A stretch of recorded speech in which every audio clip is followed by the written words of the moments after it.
I've never heard that before. Please include your consent before we move forward. Where was her British accent though? Like she didn't get the memo.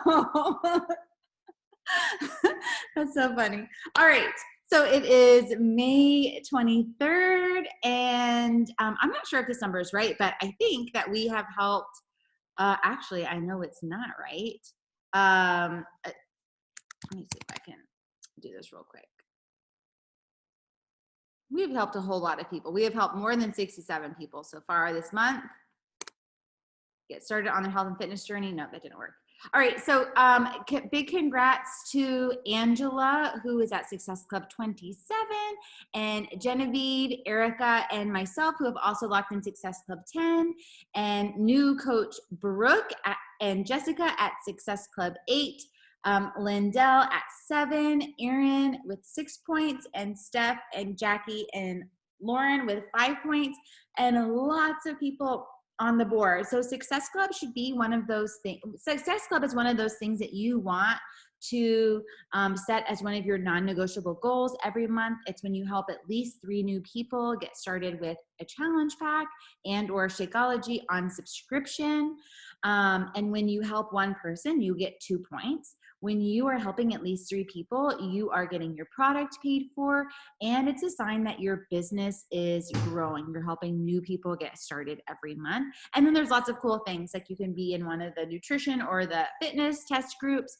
You earn, like Genevieve posted this last week, you earn points to go on the free vacation. Jackie and I are going to be gone. We're going to be absent from the team call in 2 weeks from today because we will have just landed in Mexico going on our little Success Club vacation using that voucher. So you want that to be one of your non-negotiable goals for the month. And then I don't know if we did this one last week, but congrats to new Emerald, Steph Wetley, and then April Success Starters, Catalina and Lindell. So super excited for Shauna to lead our team call tonight. Shauna is she's been a coach. I know she'll tell maybe a little bit about her background and her story, but she's been a coach now for just over 4 years, and she's just been really rock solid, consistently working and growing her business with her very hectic, chaotic, very full, very, very, very full life. Shauna reached out to me I think in December of 2016, and was looking for a way to supplement some income to cover, so that her and her husband didn't have to change their lifestyle once they had their first baby. And she is, in case she doesn't mention it herself, she is a rock star in her career. She is a phenomenal musician and flute professor at TCU, and has managed to continue to grow her business on the side. So I'm super excited for her to share with us tonight how she does it all. All right, Shauna. What an introduction. Thank you so much. Okay, I'm going to share my screen so that I have just a little bit prepared here to share with you. Let's see. Come on. There we go. Okay. So I called this Coaching Through the Chaos, and I actually sent it to Raquel a little bit as a joke, but I think it's so true. Coaching through the chaos. I know we all have such busy, chaotic lives, and then this past year and a half now has just added to the chaos of everyone's life. So I wanted to share a little bit with you about some of my strategies for getting it all done, what it actually looks like behind the scenes, and just letting you know that it is possible. No matter what phase of life you are in, it is absolutely possible to keep your coaching business going and growing through all of it. So a little bit about me. Rachel said a little bit. So it's my 8th year right now as a professor at TCU. I'm in Fort Worth, Texas. I have a 4.5-year-old daughter and an almost 2-year-old little boy. And I started coaching when my daughter, she was about 4 or 5 months old. And we were really just struggling to figure out, like, how in the world are we going to pay for daycare? Because I knew that I was going back to work full time. For me, that was just never even a question. I love my job. I love working. I love my career. And my husband at the time was a middle school band director. So worked really, really long, busy hours. And we were trying to figure out how in the world are we going to pay for this. At the same time, I was definitely looking to drop the baby weight. I was not one of those people that just, I didn't just like nurse and the baby weight fell off. It all clung to me for all of its might. So I was looking for a way to get rid of that as well. And when I came across coaching, it was just the answer to a lot of prayers. So this is just a little bit of my timeline here. So I was looking for a side hustle. I was actively looking. So I started coaching right away. I jumped in as a coach from day one, and I definitely learned as I went. I didn't know, I had done a few Beachbody workouts before, but I didn't know anything about the nutrition side. I had no idea there was an income opportunity associated with it. So I definitely learned everything as I went. Went Emerald, went Diamond, and I dropped this in here about, like, I haven't dropped Diamond since, ever, because for me, that's one of my big non-negotiables, and I'm going to talk about those a little bit more later. But becoming Diamond and holding that Diamond, it's hard to hold rank when you first hit it often, but I think once you make that a habit and a non-negotiable, it's such an important part of building your business. I did have a really rough patch come in with coaching. Then I'll talk a little bit too about ways to overcome those. Right now, I'm a 2-star diamond. My husband's account is one of my diamonds, and he's kind of an off and on 1-star diamond. So there we go, a little bit of my background. Okay, so when you hit these rough patches, so the first thing is you're gonna have a rough patch at some point. Everybody does. And that's gonna be true in any business that you're in, whether it's coaching or anything. It's never just smooth sailing forever, especially in the entrepreneur world. It's never all uphill, right? It's much more of that roller coaster. Lots of dips and lots of highs. And I think with, sales and coaching, the highs are really high and sometimes the lows can feel really low. So something that's always been key for me is the personal development side of it. And this is one thing that when I started coaching, I really didn't know anything about. I had never explored this personal development world. I never read any of those types of books or podcasts. And it's become one of my very favorite things about coaching. And one of the things I think is truly, truly life-changing about it. So if you haven't already gone all in on personal development, do it. You will not regret it for a second. And then when you're in any of these rough patches, lean into what you enjoy about coaching. And that is really different for each one of us. So for me, I love the fitness side. I'm one of those weirdos that wakes up every morning and is so excited to go do my workout. I love my workouts. I hate the eating side. I do not like vegetables. I do not like cooking healthy meals. That's the part of it that I kind of dread. I love the leadership side of coaching. I love building my team and having coaches that I train. I love the teaching side of it, teaching my challengers how to set things up, how to navigate a meal plan and things like that. So those are the parts of it that I love. And then also when you're in these rough patches, the idea of blinders on and do what suits you. Because whenever you're trying to copy what someone else is doing, whether it's on social media or how they look in their photos or anything like that, to me, whenever I've caught myself trying to copy what someone else is doing, I realize, oh, this feels so hard. Why is coaching feeling so hard right now?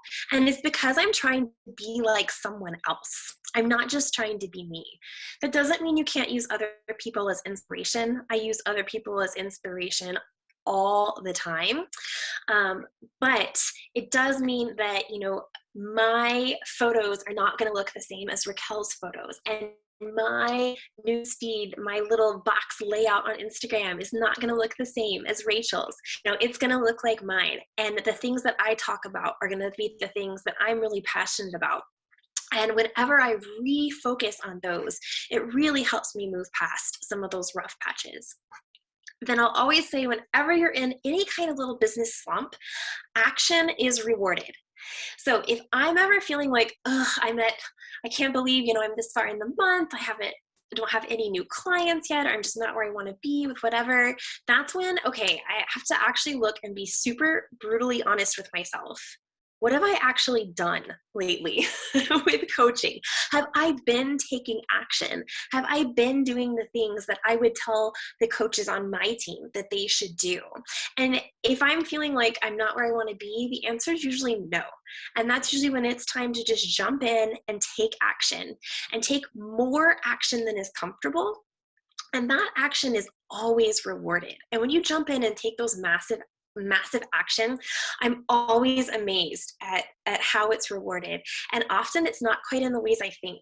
So just for example, if I do, maybe some sort of post that gets a lot of response, and maybe I send out invites to like 30 people, and then I'll have 2 people sign up, but it's not any of the 30 people that I sent invites to. That's just kind of how the universe works sometimes, is that it rewards you in ways you don't quite expect. Okay, using your stage of life. So we want all of our clients to believe that, they can do this too. That's why we're sharing our story, so that they can see some of themselves in us. I think a huge part of this is that whenever you show a challenge, and we do want to show our challenges, right? We don't only want to show smooth sailing all the time. It's not realistic, not relatable. So we share our challenges. But whenever you share a challenge, always provide the solution at the same time. So just as an example of that, I screenshot just part of a post. The post is actually longer than this, and I cut out the middle part because it went on for quite a while. But here's a post that I did. I did this like 10 months ago. So my biggest source of mom guilt, I think it's mostly really boring. And then I have some examples here how I think it's boring. Then I feel terribly guilty for thinking it's boring. Shoot, I'm not treasuring these moments. Am I going to regret not treasuring this? And then I had some more info about the picture that I had. And then I end it with, through the tedium, I'm grateful there are creative outlets that can occupy my brain. Planning the next flute recital, watching Cora make her 215th picnic, or coming up with all the ways that I can best help people get fit and feel great in holiday pictures, even though they have a crazy life too. If you need a mommy outlet too, I'm happy to share info with you about coaching. So my problem, sometimes I think parenting is really boring, and I get so sick of doing the same things over and over again. This is one of those super relatable problems. And then the solution, I have coaching as this outlet, this way that I can really help engage my creative side when I'm not at my actual job, my day job, that I can still do this from home whenever, in the cracks. And it gives me such a release and such a mental break from some of the tedium of parenting. I think this is also an important thing to keep in mind in stories. Sometimes in stories, I can easily catch myself just starting to complain in stories about like, oh, my life's so hard, I'm so tired. Well, that doesn't help anybody. So instead, I try to immediately fix it. Okay, that's the problem, but here's the solution. Mom, it's hard. I'm so tired. So to help give myself a boost, I'm drinking my Energize. Or I'm so tired, but I'm glad I got my workout in first thing this morning because my virtual group pushed me to get it done, or else it wouldn't have happened. Things like that. So always providing the solution. Now, not all of my clients are in my exact same stage of life by a long shot. yes, I have some other moms of young families, but I also have a lot of younger clients. And then I have a lot of quite a bit older clients. I have a big chunk of clients who are in their like 50s and 60s. And, in the younger group of clients that I have, a lot of them tell me, I want to be like that when I'm your age or when I'm in your phase of life. I want to be that mom that's working and has kids and is sort of juggling all these things.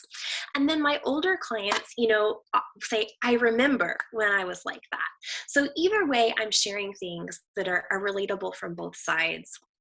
And then with using the stage of life, I'm a big believer in making a plan for my posts. Rachel does those really great marketing calls every month. If you haven't tuned into one, do it. And I follow that in my posts, but then show a lot more of the day-to-day moments in the stories. Next, there we go. Okay, so I've got a lot going on. When do I coach? I am on a teacher schedule, a university schedule. So I have a lot more downtime in the summer and over Christmas break. And I really, really intentionally use those 2 break periods to build momentum. So over summer, I will spend a lot more time coaching. Over the summer, I'll probably devote about 2 hours a day towards coaching. And my goal is to build up so much momentum and so many prospective clients and interest that it honestly carries me through the fall semester. And then same thing over Christmas break. And that pairs with New Year's. So it's actually, in my opinion, easier to build up momentum a little bit more in that shorter Christmas break compared to summer. And over Christmas break, that momentum is what's going to carry me through a really busy spring semester. Because to be honest, during the semesters when we're in school, I'm actively coaching. It varies from day to day, but some days it might be as short as like 20 minutes. My goal is always an hour, but some days it's definitely shorter. So I really work hard to build up a lot of momentum over the breaks. The other thing is I coach whenever I can. And I know that sounds really obvious, but sometimes we schedule in our coaching and we say, I'm going to do my power hour from 8 to 9 p.m. But then maybe you have some sort of unexpected break in the day. Maybe the children miraculously nap at the same time. Or for me, if I have a student that doesn't show up to something, jump in, use that as coaching time, because the time that you plan for later, something else might interrupt that. And for me, it's so easy to think, oh, I planned it for then, I'm going to save it for then, I'm not going to do it now. No, do it now when you can. And then I love working in what I call power pockets. So if I ever can sit down and do a power hour, I think that's fantastic. It's great. It's awesome to get in the groove and do the whole thing and knock it out. For me, a lot of the time that doesn't happen. So if you've ever done a power hour through Team VIP or through any of the bigger power hours, it's usually broken up into chunks where you're like, okay, for the first 10 minutes, we're interacting. For the next 10 minutes, we're adding followers. For the next 10 minutes, we're sending invites, all sorts of different ways. So I will simply take those 10 minutes throughout my day. Okay, I just dropped the kids off for school. I have about 10 minutes that I can sit in the car before I need to go into work. And I can use those 10 minutes to interact with some new followers. Or, while I'm eating my lunch, I have about 10 minutes that I can send happy birthday messages to people. And so I do often really break it up into those power pockets like that. I have a few efficiency tips that I find super helpful. So do decide, are you going to work in your power hour or power pockets? Which one works better for your schedule, and really commit to those. I'm a big believer in keeping photo albums on my phone. So I have an album called Food. I take food photos all the time that I save. I have one called Coaching, where I have all my resources that I might need to send to my own coaches. I have one called Post Ideas, where if I have a photo that I might want to use for a future post, or if I come across something in my newsfeed, I'll just take a quick screenshot and I think like, oh, that's something that would be cool to talk about or cool to transform into my own post. So I'm always collecting ideas for things like that. Let the cat out. And that saves me so much time down the road when I am actually writing posts and coming up with ideas. What other photo albums do I have? I have one simply called Beachbody that's like my miscellaneous, I don't know what album this goes in, but I'm probably going to use it at some point, photo album. Oh, and then I have an album called Transformations, where anytime I take a set of my own photos, or when somebody sends me photos that they give me permission to use, that I think would make good side-by-side comparisons, I save them in that album. And then using the Notes app on my phone, I use that for so many things. And if you didn't know, you can search the Notes app on your phone. So if you're not sure like where you put something, that's a great way to do it. I always draft all my posts in the Notes app. And that way I can like start writing it in the morning and then kind of tweak it throughout the day if I want to, if I have time to. Often I'll sort of write like a really bad rough draft. But if you've done much writing, you know, is once you get something on paper, it's so much easier to work from there. So I'll just write something on paper on that Notes app, and then it's so much easier to edit it and make it sound better as I go through the day. And then everything in Google Drive. I save everything I ever create, every meal plan, anything, I save it in Google Drive so that I can always share it from my phone. And then the last thing is systems. So it is worth taking one day to create simple, reusable systems that you can use to set up your new clients and to set up your new coaches. And this is going to save you more time than you can even dream to have a system that you can reuse over and over. So what I used to do when I'd have a new client is I'd send them some getting started information. I'd plug them into my Facebook group, and then it would be an endless back and forth with questions, right? Endless. And that was great. It's awesome to work with them, but it sucks up so much of your time. So now I am a huge fan of Google Forms. I use Google Forms for a lot of things. I have some great PDFs that I've created, things like this that I can send people to get them walked through all the setup steps. And then if they have questions, we can go from there. And you've probably heard it said, you don't rise to your goals, you fall to your systems. And I think this is a place where that's particularly true. Okay, I think that's it for the end of my screen share here. So that is a little bit very quickly going through how I get it all done, some of the ways I make it work, some of the things that I found the most effective and the most important to make sure that I'm reaching those non-negotiables. And I said that I'd come back to the non-negotiables for a minute. So for me, one of my non-negotiables is maintaining Diamond, because that is where you are maximizing your team bonus cycles. If you're a new coach and you don't quite know what I'm talking about, don't stress about it. We'll get there. But you're maximizing your team bonus cycles, all those volume points and money that you're earning from volume. And for me, that's too where I feel like, okay, I have a team. And for me, that's where it's the most fun is when I have a team of people that I'm working with. Hitting Success Club every month is another just non-negotiable for me. I'm not picky about how I hit. Sometimes it's like in my husband's account, sometimes it's in my account, sometimes it's in a combination of those. For me, that's perfectly fine. And then the daily things that are non-negotiables have changed some for me over the years as social media evolves, but some level of interaction with your current clients every day, whether you're running it through bod groups or Facebook groups or whatever, be showing up in there every day, showing up on your own journey every day, and of course now showing up in stories every day is definitely one of my non-negotiables. And something I realized a few months ago that has been, I think, really, really helpful as a non-negotiable is to make sure that I actually state, and again, it sounds obvious, but I think sometimes we don't do it, actually state in my stories I am a coach. I can be your coach. And sometimes I think we just assume people know that, and they don't. So making sure you literally spell it out for them every single day.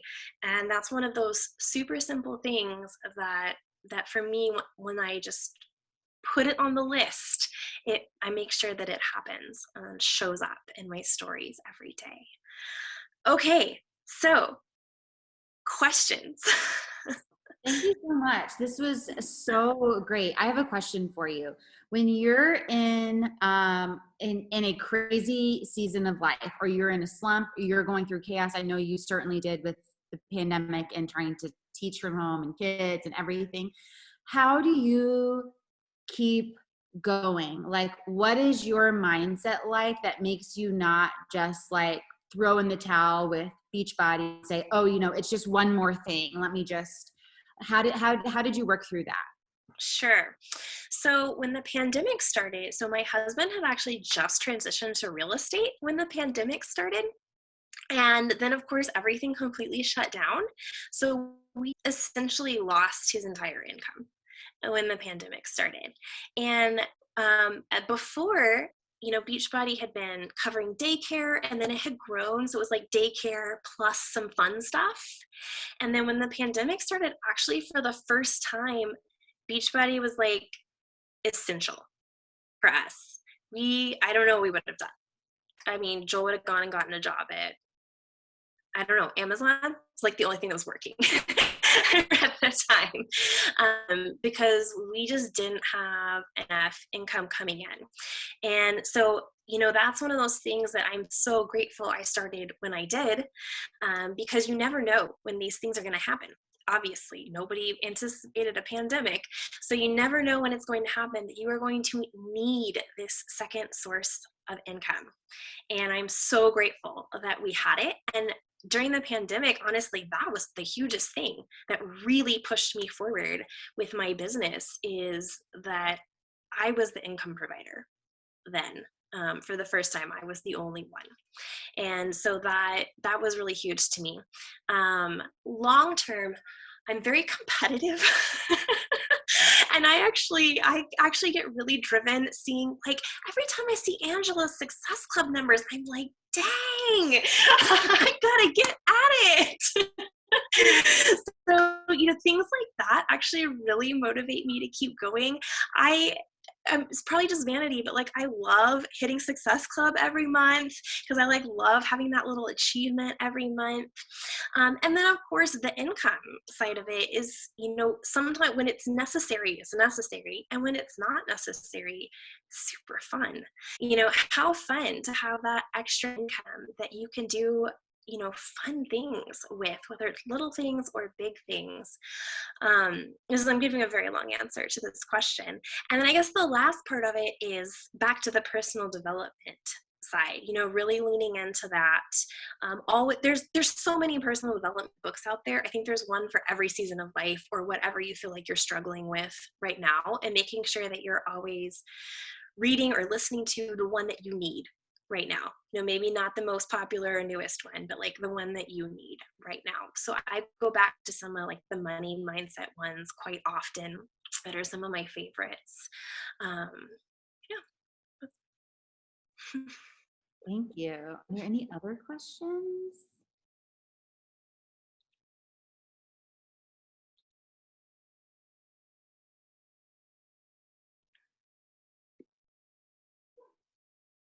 So good. Thank you so much, Shauna. If you don't follow her on social media, I highly recommend it, because I know we have a lot of like working women on here, and I know it's easy to look at other people who were working but aren't, and we're in a different season of our business, and it's easy to be like, well, it must be easy for them.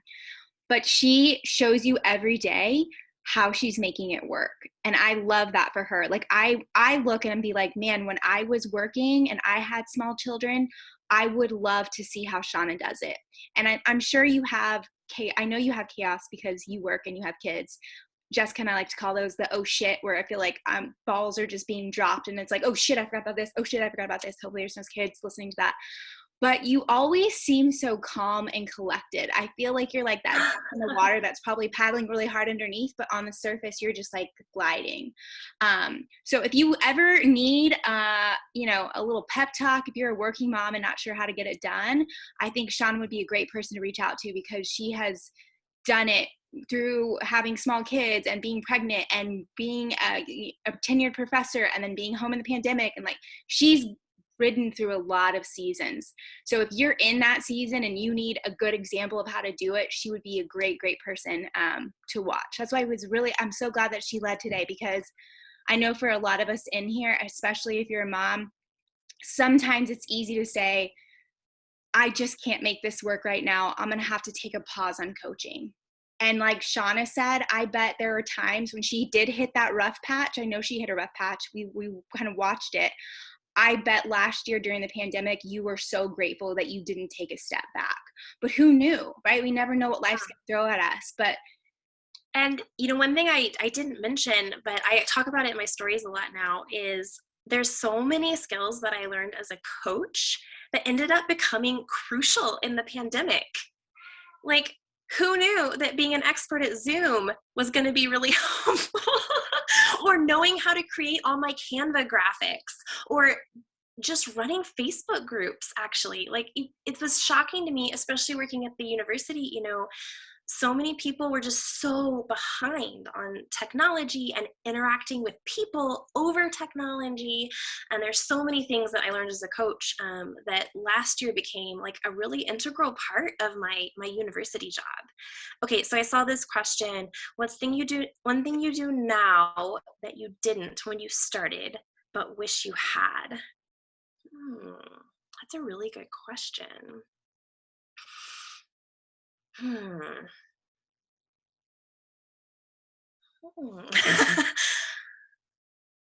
don't know. I'll tell you a couple of things I'm glad I did when I started. When I first started, you know, I didn't know what I was doing, and I just trusted. Like, I just trusted Rachel and Raquel and Jessica, and I just did what they told me to do. Even though, you know, it's like, sign up your husband. I was like, that doesn't make any sense. Why would I do that? But I just did it. And oh my gosh, so glad I did. And, you know, or like, post about this many times a day. And, you know, I just did it, even though I didn't know what I was doing. And I really trusted that they had been there and they knew what they were doing. And like, those were the footsteps I wanted to follow in. So that's one thing I'm really, really glad. I just got one other question come in as a direct message. What are your recommendations for staying diamond? Like, how to keep your coaches going when they want to quit? Okay, when people want to quit, they're going to quit. And there's usually not anything you can do about it. So to stay diamond, the key is to always be bringing in new clients. And that's when that hitting Success Club every month is the non-negotiable. If you're hitting Success Club every month, you're always bringing in at least 3 new people. And so then even if you're always going to have some people quit, totally normal. And so the key is to always be bringing in new people. And you will, as you go, find your lifers. You know, I've gradually found, so like under my primary account now, I've got what I call my lifers, you know, that pretty much hold that account diamond, that I don't think they're really going anywhere. Under like my second business center, I am still looking for my lifers. Those people are still constantly getting replaced. However, if you do have people that are going inactive a lot, I think just talking about a lot of the other products can be really key. Most people start off with Shakeology and sometimes don't realize there's other stuff. So, you know, talking about Beach Bars and Energize and Hydrate, and just we have so many things. Oh my gosh. And I think doing that primarily in your groups can be really great, where they're already paying attention. Okay, Crystal asked, how to get back from a slump and feeling like a failure. So, you know, everybody has these slumps, and like, find a business podcast. Yeah, not like a Beachbody podcast, but a business podcast. And hear stories about some other people's slumps. Like, you know, one that you hear about a lot, like Apple. look at like the trajectory of like Apple as a company. There are times when, I mean, it was bad, like almost going bankrupt. And I think if you think about, you know, you are a business, and when you look at other major successful businesses, they have all of these slumps and, you know, failure moments too. But I think what really matters is, you know, how you're moving through it. So, you know, digging into the personal development, digging into your daily non-negotiables as well as your like monthly non-negotiables like Success Club, and, you know, just following those steps. And it's okay to go back to, what did I do when I was a brand new coach? You know, what were like the daily actions that I took as a brand new coach, and making sure that you're still doing those, even as, you know, a more seasoned coach.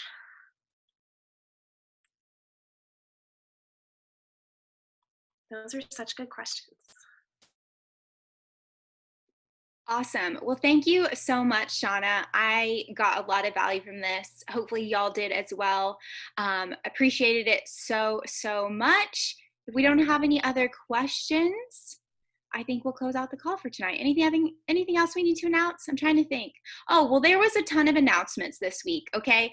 If you haven't watched the Beachbody Champions video, please take time this week. We will go over that, but there's literally never been a better time to be a coach. Let me just say that. And Jessica and I were like, we have to recruit all of the coaches, because now this business is going to take a surge. Like my mind is blown. Like, I love Carl Deichler. I think he's so innovative, but yet he surprises me more and more. So Beachbody Interactive, which is going to be a next level incredible. We're going to have great music, which I think is huge for fitness programs.